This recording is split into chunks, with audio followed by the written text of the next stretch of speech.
wanted the best? You've got the best podcast, the hottest podcast in the world. The Chris Voss Show, the preeminent podcast with guests so smart you may experience serious brain bleed. The CEOs, authors, thought leaders, visionaries, and motivators. Get ready. Strap yourself in. Keep your hands, arms, and legs inside the vehicle at all times, because you're about to go on a monster education roller coaster with your brain. Now, here's your host, Chris Voss. I'm host Voss here from the ChrisVossShow.com. There you go, ladies and gentlemen. Welcome to the show. We certainly appreciate it. As always, the Chris Voss Show is a family that loves you but doesn't judge you, at least not as harsh as your family. Because, you know, we always learn from the stories of people and what they share and everything else and some of the different journeys. Life is a map of and fabric of stories. Go to goodreads.com/Chris Voss, LinkedIn.com/Chris Voss, Chris Voss 1 on the TikTokity, and all those crazy places on the internet. Today we have an amazing young lady on the show. We're going to be talking about her book that came out June 16th, 2023, called Baby Booming America Back Again, Roe versus Wade, Overturned. She's listed in Amazon as the author as I am the voice in the book Wilson. So if you're searching for it, you'll need to have that data. We're going to be talking today with Norah Wilson. She is a wise soul, young at heart female, author of 12 books, 3 audiobooks. She's the narrator of the book we aforementioned. She is a widow and mother of 9 children. Even though she's written lyrics for many songs for which she sings, she devotes her hand to write at the end of each day, beginning when she was just a teenager. Her enlightenment has been the conceptions of babies for previous publications, and she's written 7 other published books. 3 have been published centered on the public. Welcome to the show. How are you, Norah? I'm very well, Chris. How about yourself? I am very well as well. Welcome to the show. Give us your .coms. Where do you want people to find you on the internets? You can find me on my website at iamthevoiceinthebook.com, and you can find me on Woman of Wisdom. That's my podcast on Facebook, and that is in the process of having the first show in May. I'm so excited about that. And you can just pick what you want to look at, from books to music. Okay. All right. So give us a 30,000 overview. What's in this book we're talking about today? Well, this book, Baby Booming America Back Again, Roe versus Wade Overturned, is a book that will take history, sum it up to where we are today, a society that has lost our way. And when you look at what is ahead, you gotta take that part in the Bible where it says there's a time for all things. There's a season. And in other words, if you do not want to know about that, what goes up comes down. What goes around, it comes back around. But when it comes back around, it's a vengeance. It's more than what you dish out. Well, the very main thing that gripped me to write this book was just 2 words. America is not the same as Americans.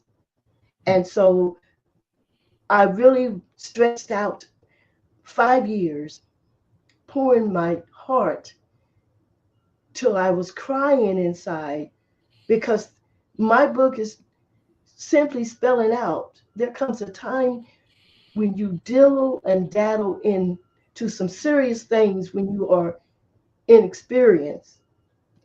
And then you find yourself in a situation, me being a mother of 9, I got a bird's eye view of how to look at how your children, when they grow up and they leave and they don't necessarily take your advice, and then they come back and want you to tell them how to get out of the situation. Sometimes you can't just abandon ship. Sometimes you got to live what you get into. I've lost 2 sons. Mm-hmm. I've been whittled. I've been whittled 3 times. And I said I was not going to get emotional, but I'm going to tell you something. Whenever you write the truth, you don't have to stretch it. And if you don't feel if I don't feel what I wrote about, it's not worth you reading. But I can't hardly contain the emotion when I see not what my children have become, but what these grandchildren, what kind of world are they making for the next 30 years? Yeah. What kind of presidents are we going to be expecting? I won't be here in 2060, but I'm going to stop. I'm going to pause. Okay. So, now what inspired you to write the book? I guess there's a story behind this. Well, I just about started into that. At the time, 5 years ago, my husband was living, and my husband was a colonel in the Army for 39 years, and big, tall guy, and he's the smartest man that I ever known. And so we was listening to TV, and at the time, President Trump, on his first term, was talking, and he said he was going to make America great again. And sometimes truth hits you in the most simplest way. And I was just caught up in the difference between the word America and Americans. And so I told my husband, he's missing the point. I said, America is the land. And I said, we're paying $2,000 a year cutting down weeds and stuff. I said, Americans are the people. And the people, how do you make them at all?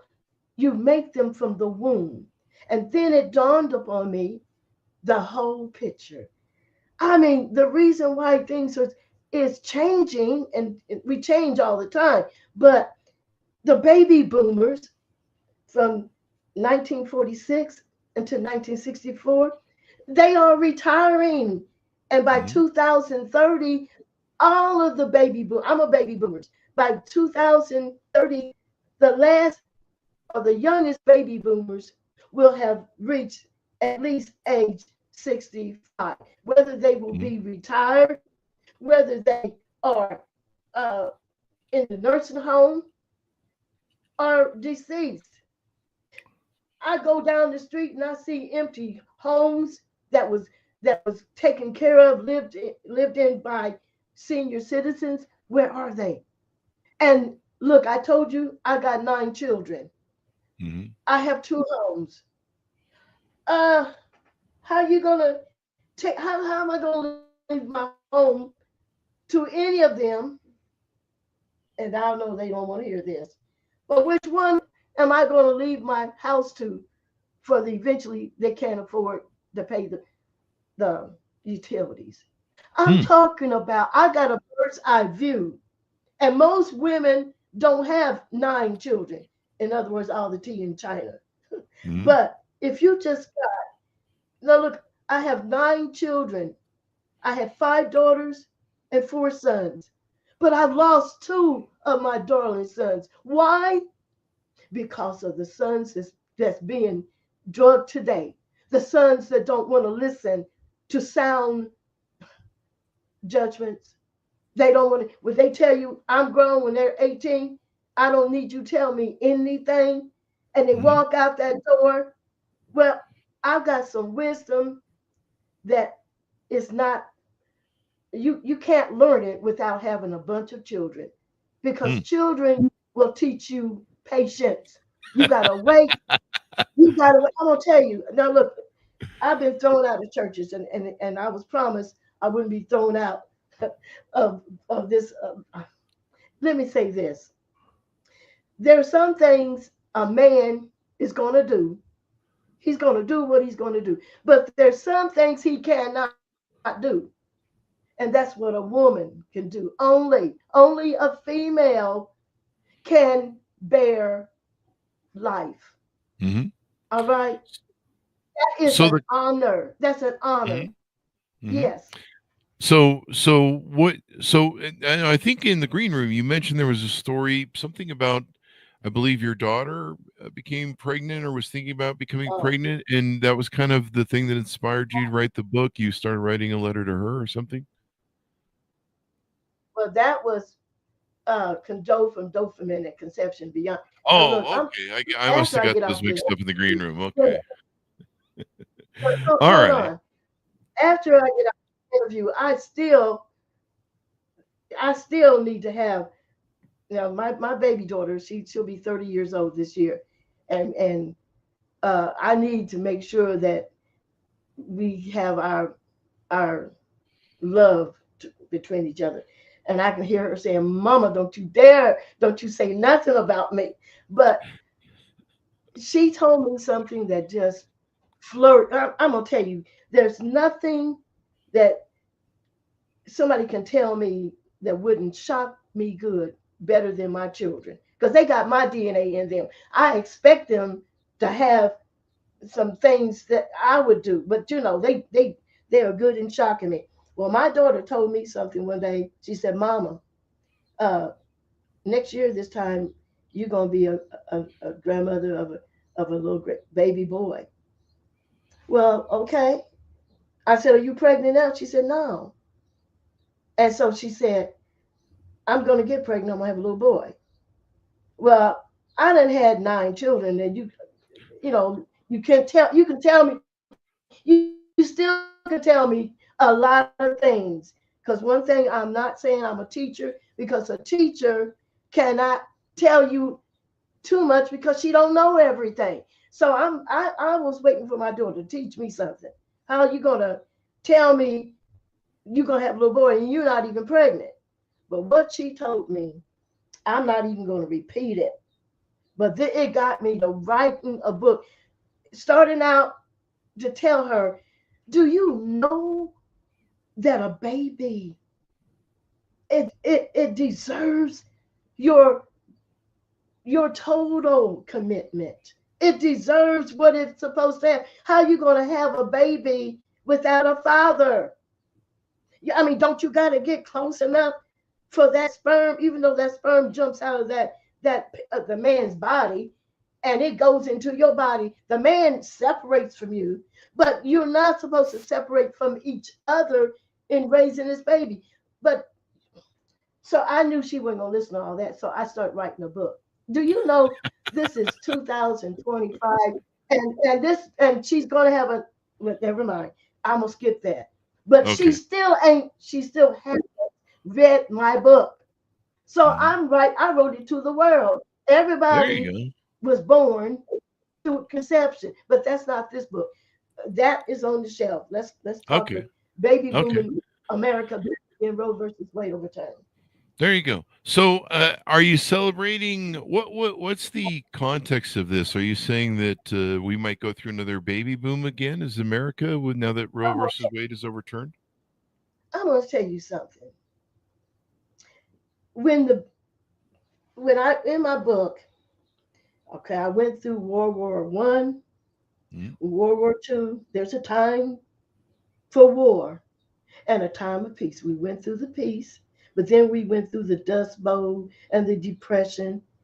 And then when people finally got home, the men got home, and there was something like 74 million deaths concerning all that, the wars, all right, and everything that contributed to. So when you look at when people finally did get together, I mean, we do more than eating, drinking, and being married. We was just we was having babies. Hmm. All right. Now that is one part I want you to see. That's a war, and then you make babies. Well, those babies, 74.5 or so estimated babies, was it was a blessing. Hmm. And what happened? What happened in 73? Look, the laws are supposed to be for the good of the people. Hmm. When you want to do wrong, it's to guide you so that you, not just you, but everybody can live together with this law. But Norma McCarthy, she didn't, she wasn't happy. And a lot of us aren't. But Hmm. she got married, and that didn't make her happy because marriage don't make you happy. Having sex don't make you happy. Well, wait, And hold getting on. What? high, getting high don't make, look, I gotta be comical because dealing with children, you Sure, got yeah. to have something to laugh at. Definitely do. Well, anyway, look, I've never drank, never smoked, and like that. And I've been told, well, Nora, you need a little bit of something to calm yourself down. Look, I am all right. You hear me? I'm all right. For 73 years old, I am all right. Now, so when you look at the fact that you can't find outside what is in here, and I got to put this part. If you can look at, and this might seem like I'm getting off the subject, but I can't explain it. No, I can't tie this in any better way. If you look at a battery in your car, it's got two posts, positive and a negative. You can't name me anything, Chris, that does not have two sides to it. Everything, everything. So a baby comes in this world with two sides. His mother, out of 346 million people in this world, there's only one that is his father and his mother. Now, anybody else, you are disconnected from that child. And that child, he's going to act terrible. He's going to be selfish, demanding, and greedy with the parents. So the only way you can deal with that child, you better realize you got some DNA in that child and start finding out how to use that remote control to deal with your DNA that's in that child. So Norma McCarthy didn't have that loving mother and father. And a child is not told what love is, it is demonstrated what love is. My daddy was married to my mom. They had three children, but when she got pregnant with me, she told daddy, John, I'm that way again. And he said, I don't want no more of them things. I told you I didn't want no more of them things. He called me a thing. My mama told me that, well, I carried that all down through my life. My Hmm. daddy gave me his words left an impression on my life. And so children not only learn what they live, but they watch. They watch you. You are as a mother and father. So my story, it got to me. It hurt me Hmm. because I realized all of my children. Let me say this. I believe in marriage, Hmm. but marriage is just like a fishing license. They will issue you a license, but it don't guarantee you no fish. Yeah. I mean, they don't ask you, are you going to live together when you get this license? They don't care. It's just so you can file taxes together. Now, look, you can't file taxes together unless you are family related.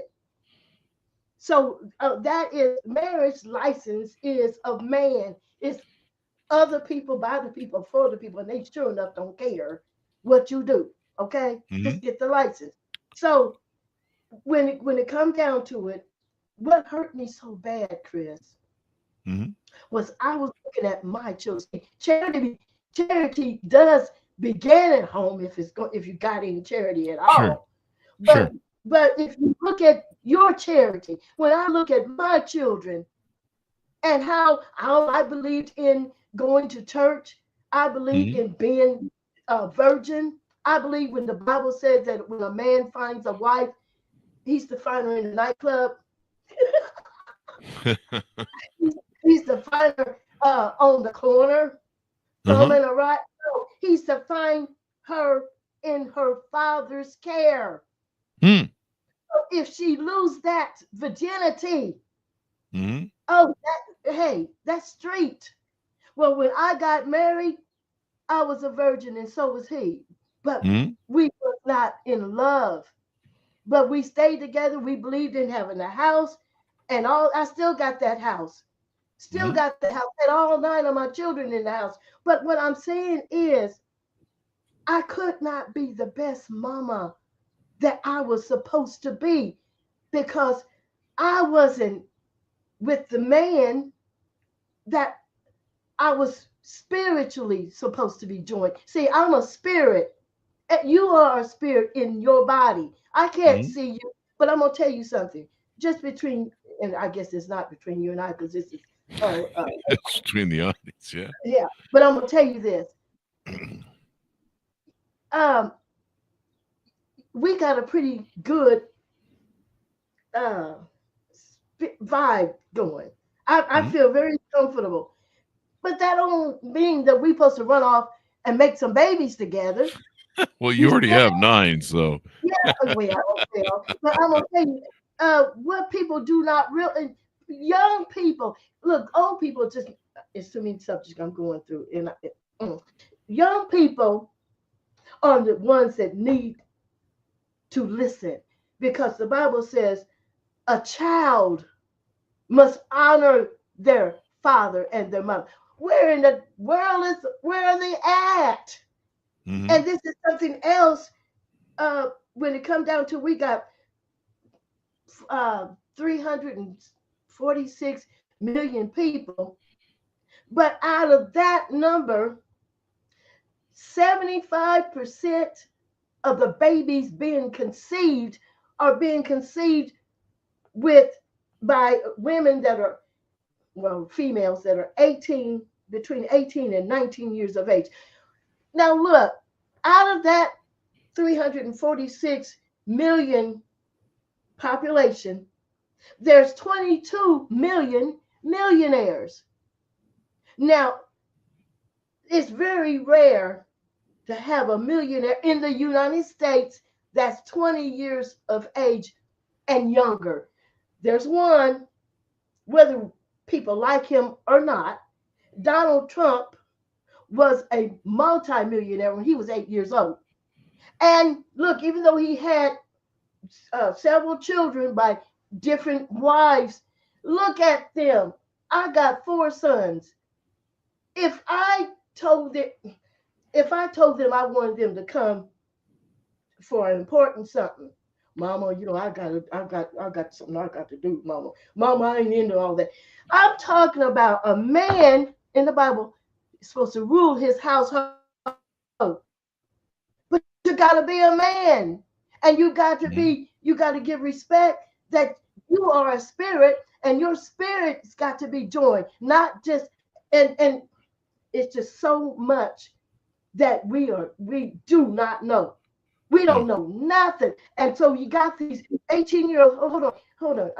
No disrespect to you. Let me say this.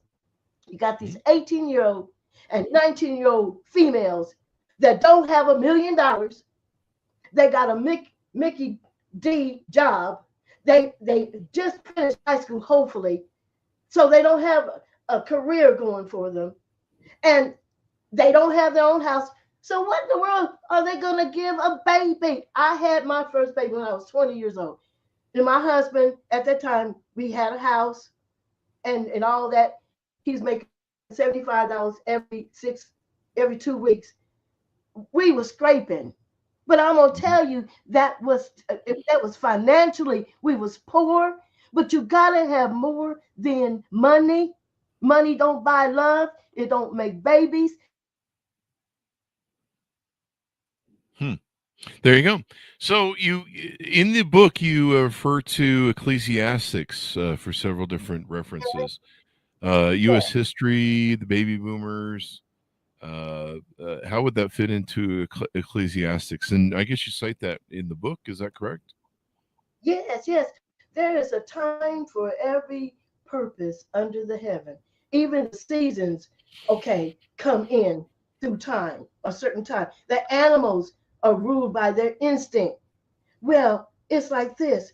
We are not supposed to be going by instinct, rooting, just because it's springtime, like the rabbits, okay? But it looks like when you wake up in the morning, it's that time.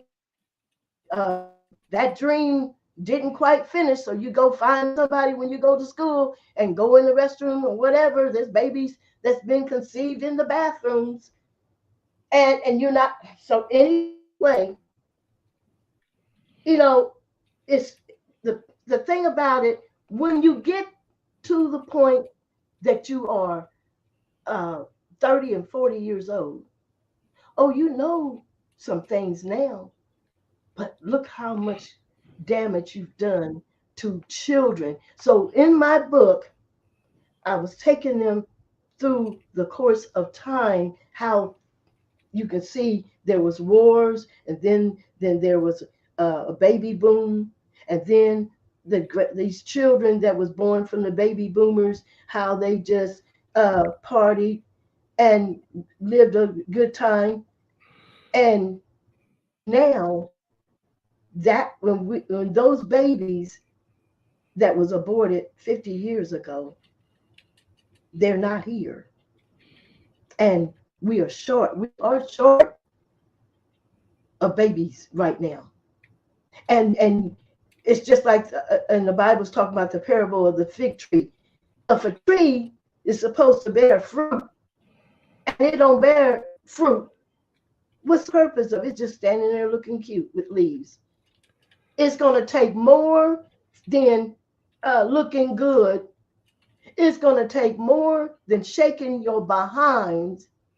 It's going to take more than being a movie star and an actor. We need medical professional people, okay, by 2050 and 60.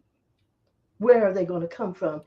If history repeats itself like it does, look at the people laying out on the ground like they got the sick cow disease. And some of them have gone to college. And in the Bible, it says there's going to come a time that knowledge will fail you. They just want to have fun. Mm-hmm. So where we at right now, Mm-hmm. the older people might, the baby